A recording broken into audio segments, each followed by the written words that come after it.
All right, I want to get you some developments in KwaZulu-Natal with regards to the protest action there. Let's bring in Ayanda Mhlongo.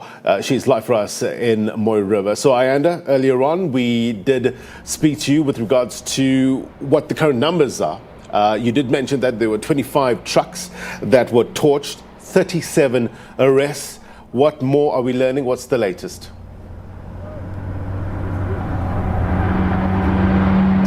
Very good morning to you, Blaine, and good morning to our viewers once again. Yes, Blaine, those are the numbers that we so far have from the authorities. That is from the Department of Transport in KwaZulu-Natal as well as from the South African Police Service. Of course, we were saying that those numbers, Blaine, could possibly be changing or increasing on the hour. But of course, as you know, that part of our visit here to Mooi River this morning is because of the two MECs that are coming here, the MEC for Economic Development, Ravi Pillay, accompanied by his colleague, the MEC for Transport and Community Safety and Liaison, Peking Konyeni, who are here at the Mooi River Plaza to assess the damage following the night of a protest that led to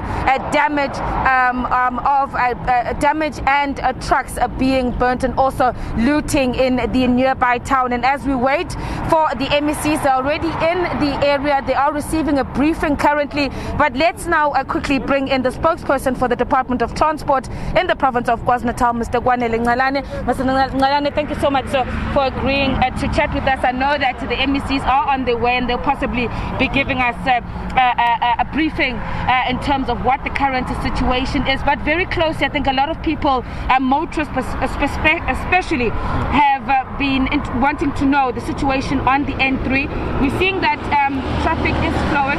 Just give us an update in terms of what the current situation is on the N3 and the N2 highways. Yes, well, thank you, Ayanda, and greetings to all the viewers at home. We are firstly pleased that all major roads in the province are currently open and there is a free flow of traffic, as you can see here.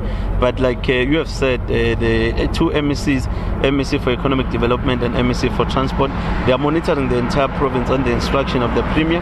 They will then take you through the details, a detailed plan that was discussed at the special Provincial Executive Council meeting that was convened yesterday. In that meeting, there was a detailed plan that was shared and a detailed report as to how the situation is unfolding in the province and how we seek as government to make decisive interventions in terms of arresting the situation and ensuring that the situation is normal in the province. But as we have been driving all the entry, they've been monitoring the deployment of the police in all major intersections, and we have landed here in Mooi River because we know that this is the major site where more than 25 trucks were touched.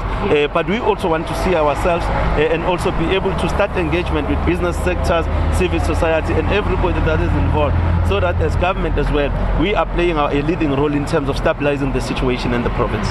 You're speaking about security, and indeed we also saw law enforcement agencies as we were coming down from Escort this morning. At this point, and obviously again, motorists are very, very concerned about their safety coming into KwaZulu-Natal and leaving KwaZulu-Natal. Personally, I've been receiving a number of calls and messages from people wanting to know what the situation is like. What can you assure a motorist in terms of the visibility of law enforcement? Well, as you can see that as government, we are on the ground. The law enforcement are deployed in all strategic parts of the province. So we can assure people that it is indeed safe to drive. However, they must be cautious all the time because in as much as we have got all the enforcement forces on the ground, but at times the modus operandi of the protesters, it moves from one place to another. So you might not have anticipated a certain errors. That is why we appeal to motorists to be extra cautious, and where they see that it's dangerous, not to force their way through, but instead look for alternative and engage the police. But we have put the immediate response teams in all major roads in the province, and we'll definitely make sure that we are able to respond promptly and make sure that we are able to clear the roads, make sure that they are drivable. But we also wish to caution our people. Part of the message that the MSs are going to deliver delivering are the plans on how we are going to deal with the issues of criminality and lawlessness, because our view is that in as much as we appreciate that people are angry, but at the same time everything that we do, it must be within the confines of the law, and therefore we must always uphold the law at all times. Speaking about the people, and I'm just looking across at this township here in Mooi River, and although one cannot say for certain where these protesters come from, but for my colleague who were there on the night, my colleague Ray Mbele, who came out on the night, seeing that a lot of the people that were looting were running into the houses that we see behind us. Is there any plans for the government to engage with this community? It's not for the first time that we've seen these incidents of looting and burning of trucks in this area. Yes, you are correct, and I think Mooi River has been one of the flashpoints when it comes to even the truck protest and all of that. It has been one problematic area, and we started the process of intervening from there, guided by the Premier's office through Operation Sukuma Sake, to say let's do the environmental scanning of the entire area. What causes so much rampant action from the communities, the looting, the levels of crime and all of that. So we are dealing with that, we are doing all that, and we will make sure that as part of the interventions, the MECs are going to engage with the community as part of the critical stakeholders, but the police will continue to investigate as well. Where there are goods that are found in possession of people, they will make arrests.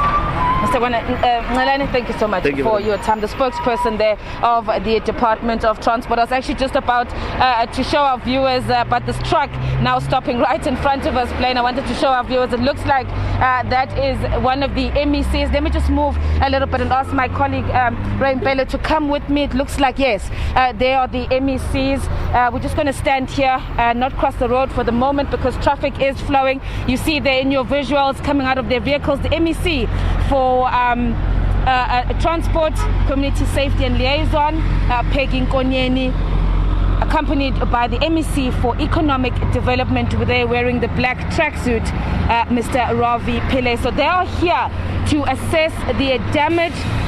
The more than 25 trucks, as Kwanele was saying to us, that were torched here in the area of Mooi River, but also we'll be meeting with the law enforcement agencies that have been deployed here. Kwanele was speaking about how what part of the plan from the police is that they're deploying officers to strategic areas, but apart from that, there is a strong visibility of police, particularly on the highway, the road traffic inspectorate at the different off-ramps along the N3 coming towards KwaZulu-Natal to Durban and leading up to Johannesburg. So we will stop here for now, Blaine, just so that we can run across to see what is happening with the MECs as they inspect. We are going to be speaking to the MECs once they've done their inspection. Blaine? Why did Ayanda cross the road? Well, of course, to talk to an MEC. Thank you very much indeed. Ayanda Mhlongo, live for us. They will come back to you as soon as you engage with the authorities.